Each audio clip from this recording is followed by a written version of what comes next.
Hey, good morning, dreamers. Okay, I'm early this morning. It's kind of cold out here. Not cold, but it's cooler than normal. All right, so I thought I'd come to you guys early because today's Saturday, and it's a very busy Saturday ahead of me here. Ah, I don't know. I've never had a dream like this before. I couldn't get out of one place, which is strange. And guess where I couldn't get out of? Church. So I went to church, but it was busy. Everything was happening in that darn church. So I stood there, but I don't know. I don't know what this dream is trying to tell me at all. There's this.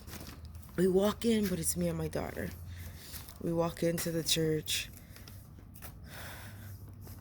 We found a seat in the front, but she was ready. It looks like she was gonna perform or something. When she got in the front, she and this other little guy, but he's seriously skinny and tall. I guess she knew him because they started to dance and I watched them in the front and I'm like, okay.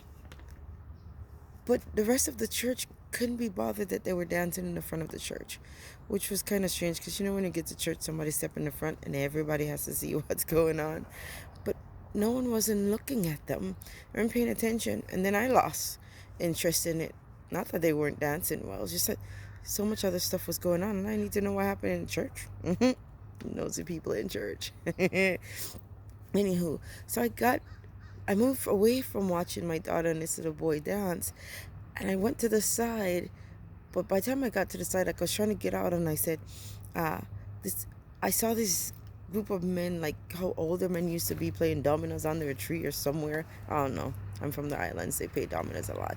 But they were sitting on the side, and I look at them as to stop. So I stop and I look at them, and one guy said, "Where you going?" I said, "I'm going to work." And he said, "Work?" And the other one looked at me like, so I said, "I gotta go to work because there's 3 supervisor position opening, and I put my name in the hat for it, so I gotta show up."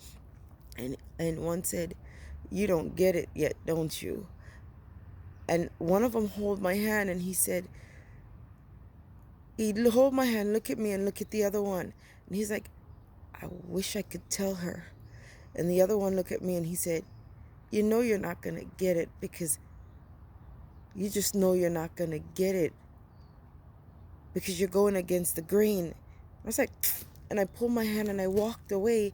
And going against the grain, not necessarily something I would use, but I don't know where it came from. But he told me that I knew that I wasn't gonna get it because I'm going against the grain. I don't know. This one was kind of heavy. This was heavy. I walked towards the door, but I couldn't get out the church. So I moved over, and like I'm on the other side of the church now. Now I left from the right side and move over to the left side because for some reason I can't find a door to get out. And these women are there fussing. Now, if you've been to church in Atlanta, you know how they show up. It's going to be hot. It's going to be pair of shoes to match, a suit, everything. Yeah, that's how we do church in Atlanta.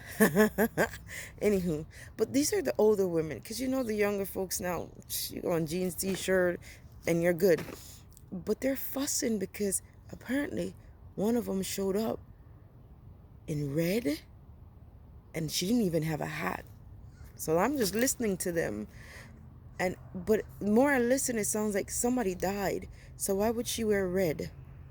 Oh no. And I thought about my mom. I told her when she died, all her kids are going to wear red shoes. She likes red. That's one thing I know about her. So I look at these women and I was like, fussing about, anywho. But it seemed like it was a big deal because the person that died was like the mother of the church. I don't know if you guys know how that works. They're mothers of the church or something like that. They always sit in the front. Yeah, I go to church a lot. I haven't been in a while though. Okay, so they left that lady. They were fussing with her, and I was like, I can't be bothered. She's already here. She's dressed. Tell you, church folks, there's something about them. I should say us. I kept on walking.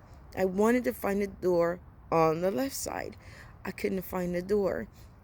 So when I came back to look at my seat, I see my daughter sitting with a book next to her.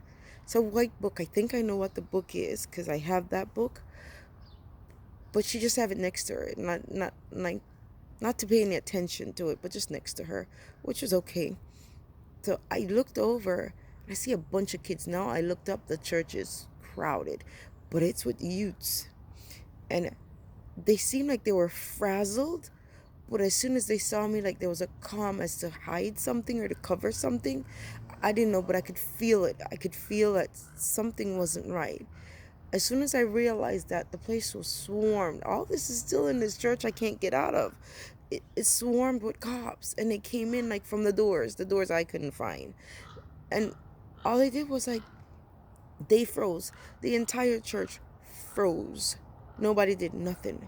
And I guess somebody couldn't take the stillness of the church. And this little boy, red little boy, because his hair was almost blonde. And guess what? He moved. He flinched like he was going to run. And he ran. He found a door in the church and got out. And the cops went after him. And I moved to the door just enough, not even with a step out of the church, out the door. No, I saw him caught him. And when they caught him, I could feel his innocence. Like he did nothing wrong. And I could feel that he was so scared. So I was like, okay, but I still couldn't get out the church. And I came back. When I looked back in the church, my husband's like, well, we got to get out of here. I'm like, where the hell did he come from? He said, we got to go home. A storm is coming and we got to go home.